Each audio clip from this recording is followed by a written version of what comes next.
have Brother Farron, Sister Sandra back. Glad he's feeling well enough to be with us after some complications following surgery, and just really, really glad to see them. We got others absent, including my wife.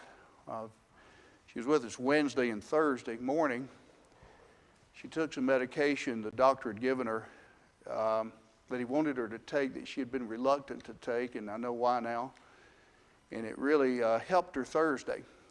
She was able to come to class here, get her license renewed, do 2 or 3 other things, and then it knocked her blood pressure up and her heart rate up about 10 beats a minute average. And since then, she has just really just crashed. And she didn't do well Friday or yesterday or this morning. He got up early.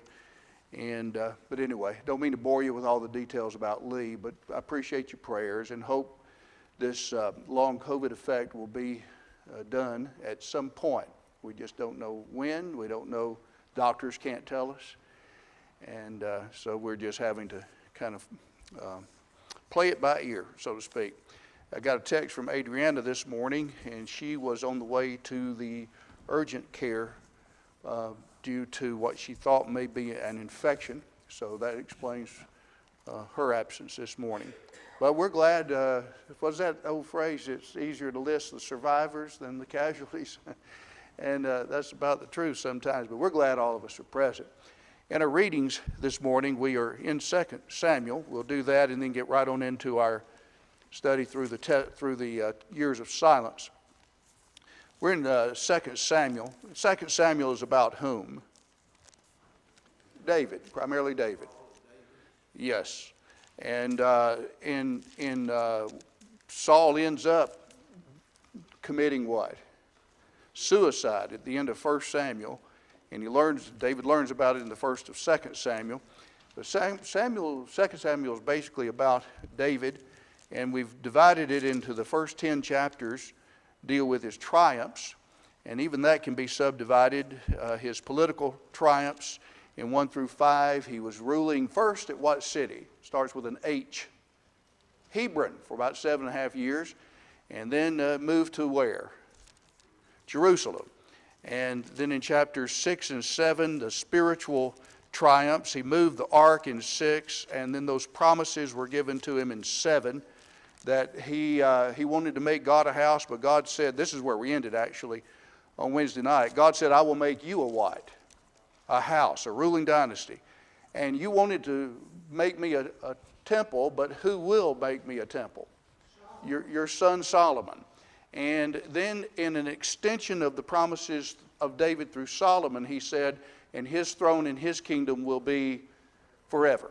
And of course that was fulfilled in Jesus Christ, Luke 1:30 through 33. So in chapters where we pick up 8 and go through 18, 8 and 9 and 10 deal with a number of military victories. 8, you see that early on. He smote the Philistines, the Moabites, and others. Hamath. And then you go down to verse 15, 16, 17, and 18. There's a little paragraph, and it kind of summarizes really the organizational skills and all that was going well, and who was doing what. Joab, first of all, this is a great statement, if you wanted to highlight. In verse 15, David executed what? Justice and righteousness. And in that sense, he becomes a type of whom? Jesus Christ. Justice, righteousness. Joab is over his host, the military general. Jehoshaphat is a recorder, likely a historian or chronicler. Zadok, the son of Ahitub, and Ahimelech are priests, a dual priesthood at this point. Sarai, the scribe. Benaiah was over the Kerethites, and others were the chief ministers. In 9, though he has been conquering militarily, he extends kindness based on a promise he had earlier made to Jonathan. And he asked about, is there anybody left in Saul's house that I can extend mercy to? Yes, there is. Jonathan's son, Mephibosheth. And what had happened to him? he was crippled. Right. Somebody said something else. Was that you, Sandra? Lame in the feet. When his nurse, he was about 5 years old when they were trying to escape.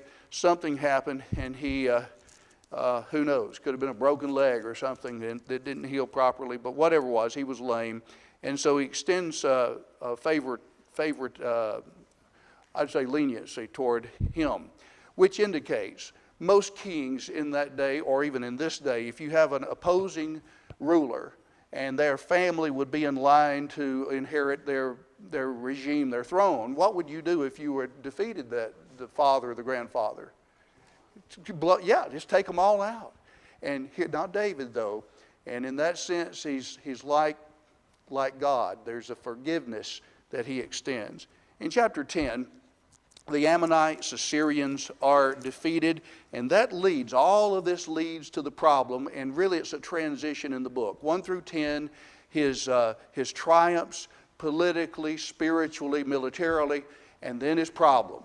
After all these military triumphs, he stays back home in Jerusalem while his servants are going out against the Ammonites, and behold, he sees this beautiful lady by the name of Bathsheba. She is in plain sight. A lot of lessons on that I think all of us know. But he seeks for her to come. They commit adultery, and then she is with child. She's married to a fellow by the name of Uriah. And so in order to make it look like it's his child, he has Uriah come back to the house, but while they're to his credit, while they're fighting, he's not going to come in and just enjoy all the pleasures of home life while the men are out fighting, so he sleeps there outside the door. That didn't do it. So David eventually has him murdered by placing him in the forefront of the battle and doing what? Withdrawing all the troops. And so he does that. So in chapter 12, we have Nathan the seer, or the prophet, come. And he gives this little parable about a man who had a ewe sheep, and he fed it, let it come up to the table inside the house like we would a pet. And then this other fellow had a lot of them, but he wanted a feast, and so he took that little lamb and killed it for himself. And what ought to be done to that fellow? Nathan sprang the trap door, and David said, what's that? He should die. He should die. And all Nathan had to say was, thou art the man. You're the man. And so a bunch of curses or consequences, we might say, that were in the form of curses come on David. You'll notice in 12:10, the sword shall never depart from your house because you despised me and taken the wife of Uriah. The second thing he mentions about the middle part of in verse 11, because I will raise up evil against thee out of thine own house. He will have, in other words, he will have problems in his own house. Just a second, Tommy. And as a result of that, you see that in 13. And then his wives would be taken and lain with in the sight of the sun. We see that in chapter 16. So a lot of this, and then the baby that's going to be born to Bathsheba is going to die. Yes, sir, Tommy. I was just going to say, you said the sword shall not depart from your house. Right. David had trouble from then on. Yes, he did. Yes, good point. That's exactly right, Tommy. And really it starts in 13. It's like David had occupied high ground, moral, political, spiritual high ground. But the murder, the adultery first, the murder of Uriah, and then evidently he just let it go for a while. That was the beginning of the end. Not necessarily, it's not the end of his reign. It's not the end of his being a man after God's heart, but it's the end of that moral high ground that he held. From here on, there are consequences. And guys, we just can't stress enough. This is such a tremendous lesson. Tremendous lesson. All of us can sin. But we might say this is a scandal. And I remember standing at the grave had been covered up of a preacher that all of you know. And I was standing there with a friend of mine, and we were just talking about him. And he said one thing about this man that is not true of a lot of preachers. He said there was never any scandal in his life. And he didn't mean he never sinned, but it wasn't this kind where, you just go wholeheartedly out but that's what happened. And as a result, these kinds of problems come. And that's all the more reason to teach, emphasize to our young people, to keep yourself morally pure. And we make mistakes all the way, but really fornication is a planned sin. It's not something you just happen to drop into. It's planned. He saw her, he lusted, he sent servants to get her. It's premeditated, we might say. And that makes it, Paul said in 1 Corinthians, sins is outside the body, but he that commits fornication sins. 12 through the end, we have David's troubles. If you think David's triumphs, David's transgression, and David's troubles that follow in 12 through 24. In his house, we have that in 12 and 13 with Amnon and Tamar. What happened there? Amnon, who's a descendant of son of David, what does he do? Basically rapes his sister. Exactly. And that leads to problems with Absalom and him, and Absalom ends up doing what to Amnon? Has him killed, and then it's like David is caught between a rock and a hard place. If he did to Amnon what he should have done, what would have happened? What would have happened to Amnon? He would have been killed. Well, Absalom took care of that. But what should have happened to David? He should have been killed. And so he's, like I say, he's morally handcuffed. He's paralyzed spiritually because what should have happened to him didn't happen. What should have happened to Amnon, just in a judicial way, did not happen. Absalom took the law in his own hands. So Absalom has to flee. And so we have that in chapter 13, 14. Finally, David recalls Absalom. And then finally, though, what happens to Absalom?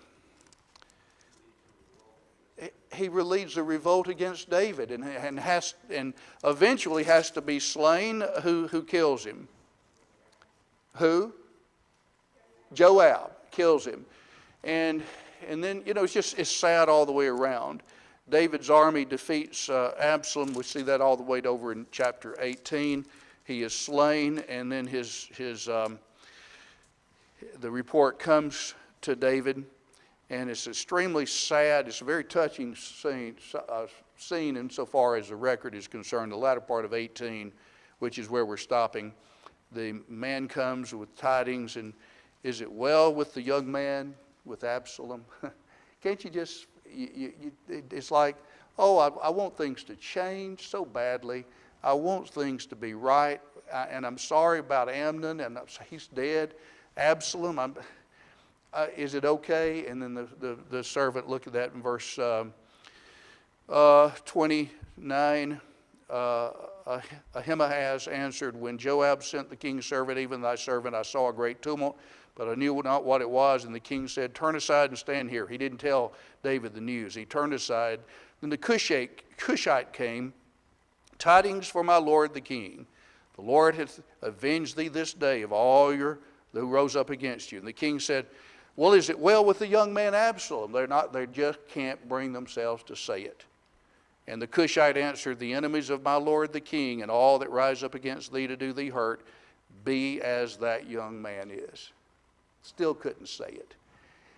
And the king was much moved and went up to the chamber over the gate and wept as he went, oh, my son Absalom, my son Absalom. And David would have died for him. That was the love he had for his children. Yes, sir. Perhaps these men remembered what happened when the death of Saul was reported to David. Yes. Could very well have been, Brother Gene. Could very well have been. There's... They were more powerless. It's sad when you read all that, and at some point, Joab said, get yourself together. Yes. You can lead these people. Exactly. They had to Basically kind of shake him up. to do what he's supposed to. Exactly. Get over all this and go ahead and lead the people. But all of this shows the consequences of the sin of David, and then we'll go on from there. Okay. All right. I wanted to tell you a couple of things before. So Wednesday night, we gave out, I think everybody has them now. Angela, you have everything, don't you? And Greg, you've got everything. We gave out two little sets of handouts. One is the 8.5 by 14, Exile and Restoration, which deals with the Babylonian, the Neo-Babylonian Empire, and also Persia.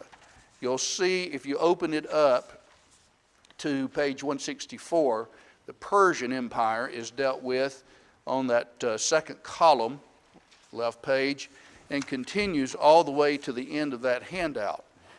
And then the next handout I gave you, the Hellenistic age, you'll see is the very next chapter. From 17 goes 18. All of this is taken from the book that I told you last week that I really highly recommended. It's written by Charles Pfeiffer, and it's Baker's Bible Atlas. It's a very, very fine work. And I mentioned Wednesday night that while we are going through the Waldron material, and keep your book handy, and let's go ahead and turn over into that where we should be. While we're going through that, there are a few details that are mentioned in the Waldron material, not mentioned in Baker's, and some in Baker's that are not mentioned in the Waldron material. And so I felt like the Baker material, Baker's Bible Atlas, is done in a very readable way. I hope you found that to be the case. Not that the Waldron's is not. I just found it to be more of a narrative without the threads being pulled together. He does some of that, but I wanted to give that to you. Also, you know, it's not necessary to reinvent the wheel, is it? And Richie Thetford had taken the Waldron material years ago and made some maps and kind of followed it through, and we've seen some of that. We used some of it last Sunday. But I felt like, I was telling Brother Charlie about this Thursday, that I felt like there were some things that I wanted to make map-wise.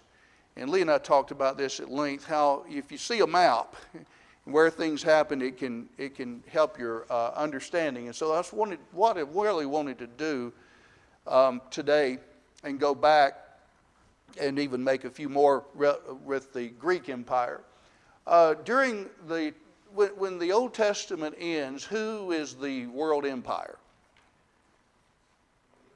The Medo-Persians, that's right. And Cyrus, you remember, he had overtaken the Babylonians. That's really mentioned in Daniel the 5th chapter. He had taken over the Babylonian Empire, and they were very lenient to the Jews, allowed them to go back. So in 538, he really conquers Babylon. And around the same time, he allows Zerubbabel to go over, and we have in the book of where am I? What's that? Yeah, it goes over, and they go over and they rebuild first of all the what? The temple, 520 to 516, and then we have let me just go through it. God became silent after the work of Ezra and Nehemiah. We know that. Amos 8:11, the days will come, says God, that there will not be a famine of bread or thirst for water, but of hearing the words of the Lord. And so we've come to the events, as we've already mentioned, politically, that would put together things that would make the fullness of time. Changes took place. We've gone over some of this. We have Judah. Old Testament closes. They're not doing all that well. They're still under the control of the Persians, whereas Jerusalem and Judea will open up as a province under Roman rule. And so a lot has been happening under this. In Nehemiah's day, the Jews were negligent in observing their laws. Nehemiah found them ignoring the Sabbath. We talked about that, and also, of course, in Malachi.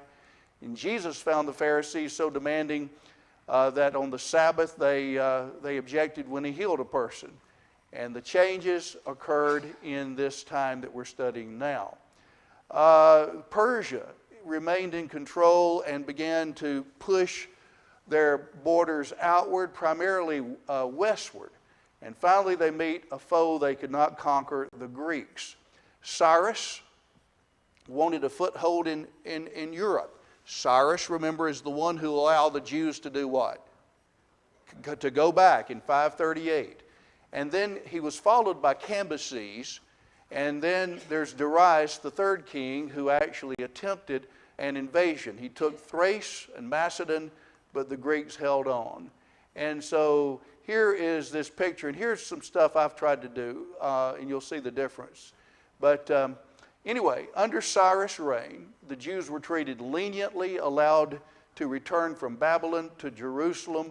Rebuilding the temple began, but it stopped. And we have that, 538, and then it stops, then it picks back up in 520, and then it's finished in 4 years later, in 516. So the temple begins, and then he's followed by Cambyses, who conquers Egypt down in this area. So the Persian Empire continues to expand primarily westward. However, the temple was not finished until the 6th year of the reign of Darius. So Darius reigned from 522 to 486. So the 6th year of Darius, 6 from 522, gives you 516. So 520 to 516 are our years. The temple is finished with the encouragement from Haggai, who said, you live in your sealed houses, but the temple of God is still in ruins. You need to get on the stick here. And so they did, and in 4 years it was finished. Darius exercised more control. He built roads, developed a navy that could control the Mediterranean. He helped commerce. He established a postal system. And engineers built designed a canal between the Nile and the Red Sea here. All of this was going on. He also desired to push his empire farther westward, especially over here toward these Greek states. All right? A goal from the time of Cyrus that we've already noticed was to conquer Greece. So advancing westward, he captured Thrace and Macedon at this time. And he was defeated, though, by the Greek city-states at Marathon in 490 BC. So we're coming on down the line, 490. Here is Marathon. Here's Athens. Corinth would be right in here. Just think about the New Testament. Acts 17, you remember, Paul goes to Athens. Thessalonica, then Berea, then Athens. In chapter 18, he goes to Corinth. All of that is, all these Greek city-states are all in there. And they're not all that confederated yet, but they will begin to be. And what's happening here will cause them to really have an impetus, a hatred for the Persians that will find its fulfillment first in Philip of Macedon, then Alexander the Great. All right, so the temple now is still, we've got the temple built down here in Jerusalem, but we've got all these other things going on in Persia. Darius was succeeded by his son Xerxes, also known as Ahasuerus of the book of Esther. His reign, that is Xerxes, was 486 to about 465. So we're still, before Malachi and all of this. Early in his reign, he extinguished a rebellion in Babylon. Well, remember, there were three capitals for Persia. There was Babylon and Ecbatana and Susa, also known as Shusha or Shushan. And so these three were their various capitals that the kings would use: winter capital, winter residence, summer residence, and so on. So early in his reign, he extinguished a rebellion here in Babylon in 482, and he destroyed the famous temple of Marduk. He prepared then for an invasion of Greece to avenge his father's defeat at Marathon. That was back 10 years before, 490 BC. He crossed the Hellespont, which is also known as the Dardanelles. It simply is that strait between the Aegean and the Black Sea that separates what two continents? Europe and Asia, right. So he crossed the Hellespont in 480 BC. Now think, I'll get to this in a minute. Mordecai and Esther are over there in Shushan, and things are about ready to happen with them in sparing the Jews over there in the area of Babylon, or occupied by the Persians. Things are almost ready to happen while Xerxes is over here trying to make tracks over toward the west. So he moved through Macedonia. He defeated the Spartans at Thermopylae, which is, all these are just little city-states right outside in Greece. Then he defeated and he pillaged and occupied Athens, 480 BC. So here's Athens. However, at Salamis, which is just a little south, the Persians are defeated. They lost a third of their navy and they began to retreat. At Plateau, they were again defeated decisively, and what remained of their navy was destroyed nearby. So Xerxes, or Ahasuerus, and his army returned home in 479. That's about a year before the time that we find the events of Esther. And the Waldrons make this point in their book. It's understood before Esther comes along. What was Ahasuerus' first wife's name? Vashti.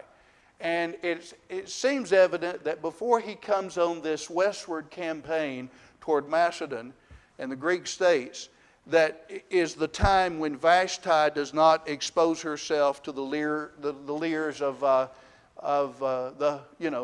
court. And so then he goes on this campaign, and then he returns in retreat, basically, somewhat defeated, and his army returns home in 479.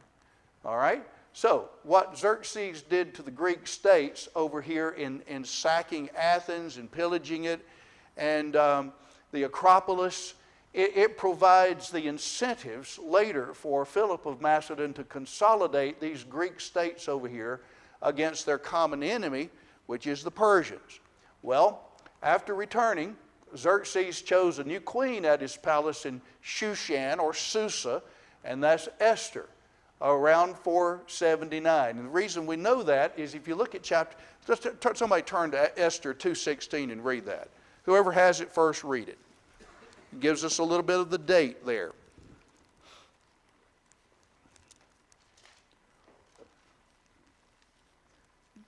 Don't be ashamed. Whoever has it, read it. 2:16? Yes, sir. So Esther was taken to the king Ahasuerus to his royal palace in the 10th month, which is the month of Tammuz, the 7th year of his reign. All right. All right. So that puts it down to about 479. All right. So she is here, over here in Shushan. And the events that occurred recorded in Esther during this about a 5-year span happened during the reign of Xerxes, or Ahasuerus. Xerxes then was assassinated in 465 by a guard, and his son Artaxerxes began to reign. Now he has a longer reign, about a little bit over 40 years. And so it's during this man's reign, Artaxerxes, that we have really the close of the Old Testament. It's during this time that Ezra returns from Babylon. It's interesting when you put all this together. I guess I didn't do it when we were going through it. If I did, I forgot it. But Ezra returns actually from Babylon here to restore the worship in about 458. We know that because of the passages in Ezra 7, 6 through 9. So Ezra comes first, and we've already studied that. Then about 13 years later, Nehemiah left Shushan. And this is the point that I was going to make. Ezra had been at Babylon, and Nehemiah was over here at Shushan. So both of them were faithful to God in different places. You know, it's kind of like Daniel. It's like during the captivity. Daniel is over here in Babylon. Ezekiel is just a little south by the river Kibar, a canal evidently that was irrigating. And Jeremiah is over in the city of Jerusalem. So people were still spread out. And in that sense, they could, so to speak, evangelize or keep the will of God among the people. So Nehemiah comes onto the scene, rebuilds the wall of Jerusalem during the days of Artaxerxes. And as we studied in Nehemiah, you know, he is recalled to Babylon, and then he returns, and when he returns, he finds Nehemiah 13. You remember, everything has come apart at the seams. The tithes are not being paid. The Sabbath is being violated. The children were speaking the language of, starts with an A, Ashdod. And things are just not going. And Tobias has residence in the temple, you know, all kinds of bad things. And so then Malachi prophesies during this time, closing out the Old Testament. And his prophecy we studied a week or so ago was against their formalism, their sins, their intermarriages among the pagans. And then, of course, he announced the coming of Elijah, which is John the Baptist, sometime likely 432, possibly down to 424, 425, or the end of the reign of Artaxerxes, which is probably about the time where Nehemiah was. All right, so the empire continued with uprisings all during this time. Who is on the ascent during this time? The Greeks and the Romans. Yeah, I'm glad you mentioned that. Richard, the founding of Rome traditionally was by Remus and Romulus about what year?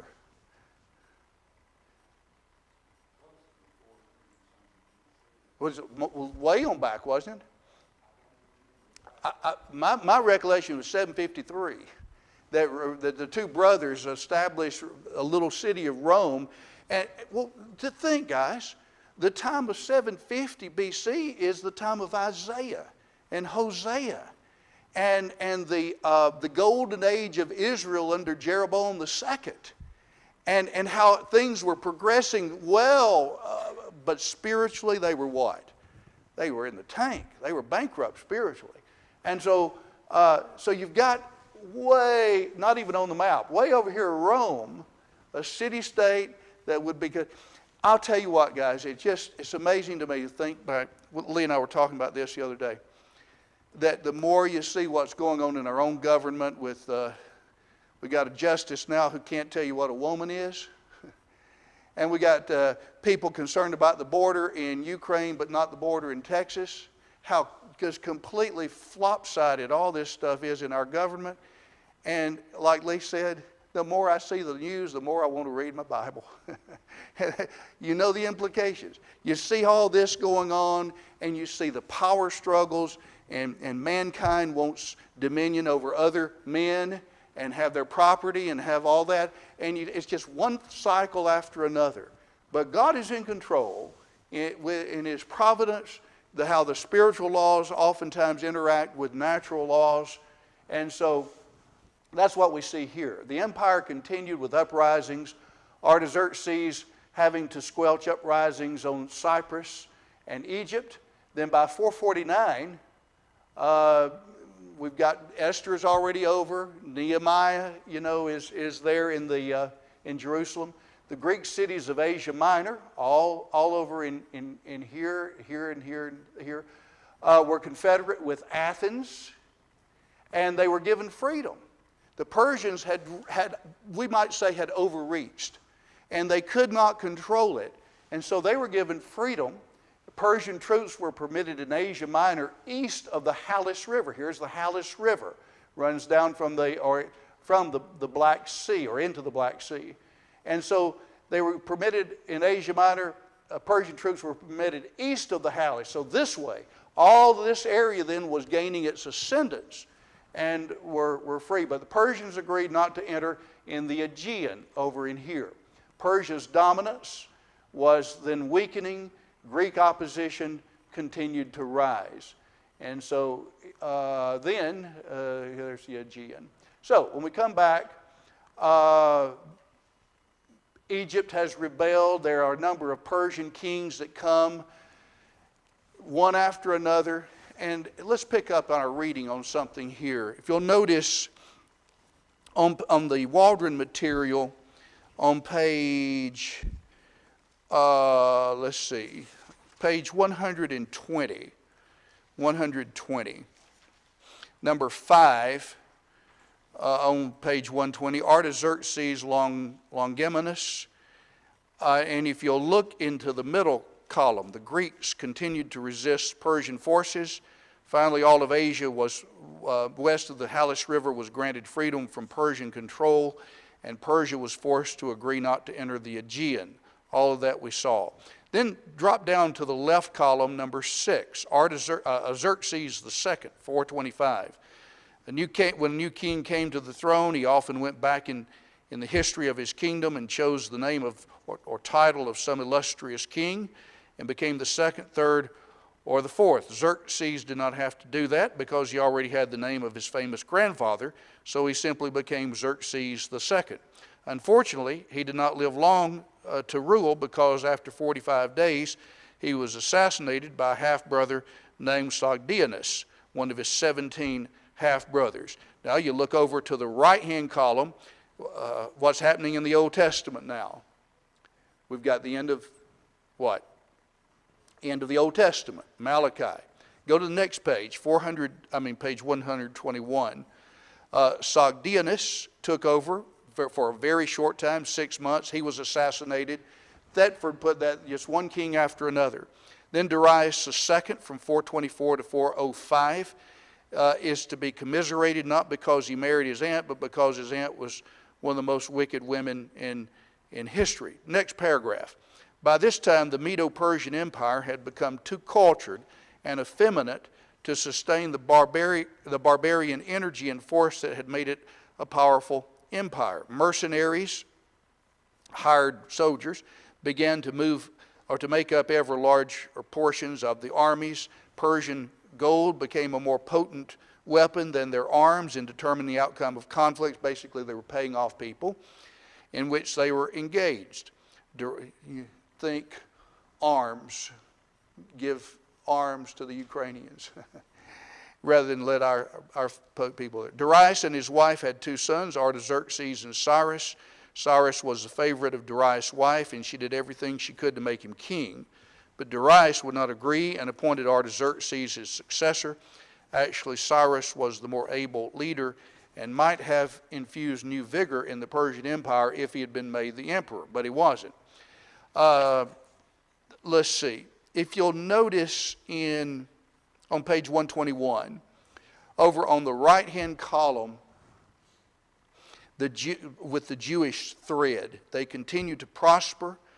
You see that? That's the second full paragraph on the far right, 121. They continued to prosper now that their city of Jerusalem was secure and to grow in the territory they called theirs. A poverty-stricken little area when Nehemiah came to build, but by the time we meet them again under the Greeks, they're prosperous. When they first returned to the land, they controlled only a few square miles, but when we meet them again, while the whole land, little land, is called Judea. Obviously, they returned to prominence in the region, and so on. Down the next paragraph. Many Jews never returned from the lands of their captivity. There were Jews living all the way to the cities of the Medes, such as Shushan, to Babylon, to Jerusalem, many points in between by the end of the Old Testament. I think I mentioned this Wednesday night. That was called the what? Starts with a D. The dispersion, yes. All right. Now, what did I want to do here? Instead of reading on there, if you'll notice on your long handout that we gave, if you'll notice, where are we? Yeah. If you look at page 167 of your index, on the right, it's the right-hand column, the second full paragraph, starting there, about 90 years. Do y'all see that? Do you see that? About 90 years where that paragraph starts. About 90 years passed between the death of Artaxerxes I and the death of Darius III in 331, the last of the Achaemenid Persian rulers. 6 Persian rulers reigned with varying success. We were reading about that. But none was able to restore Persia to its former greatness. The most celebrated dynastic quarrel of this period was the rebellion of Cyrus the Younger, a Persian prince who hired an army of Greek mercenaries, the 10,000, to support his cause in opposition to Artaxerxes II. Cyrus was killed in the Battle of Canossa in 401. His mercenaries had to fight their way back to Greece in the dead of winter. Xenophon, one of the 10,000 who has a history of these people, wrote the history of this famed retreat in the Anabasis. Harassed by the Persians, they went up the Tigris Valley into Armenia, going northward through the mountains and then down to the Black Sea at Trapezus, thence back to Greece. Keep reading there. Although there were temporary periods of splendor, the latter kings of Persia lived during times of intrigue, rebellion, and bloodshed. So all of this going together that we've been talking about, plus the weakness of the rulers in Persia, as mentioned, the effeminacy of the, they're more interested in the arts and into themselves, so to speak, than they were, just grinding it out and fighting against their opposition. And so really, as a result of that, with the kind of leader in Philip of Macedon until he was assassinated, and then his son Alexander, who took over at the age of 20, everything was ripe, R-I-P-E, for the Greeks to just take over. The Persians had lost the will to continue. So in that last paragraph on 167, the latter kings lived during a time of intrigue, rebellion, and bloodshed. In 334, Alexander of Macedon invaded Asia Minor, and the next year he defeated a Persian army at Issus in northern Syria. Northern Syria, I went back just real quickly to Syria is over here, not Assyria, but remember Syria, Antioch of Syria is in this area over here. So Alexander had gone all the way, and the Medo-Persian Empire had digressed, retreated basically up to this point in here by the year 334. He invaded Asia Minor, he defeated the Persian army. The end came for the Persian Empire when Alexander defeated Darius at Gaugamela, and then in northern Mesopotamia in 331 BC.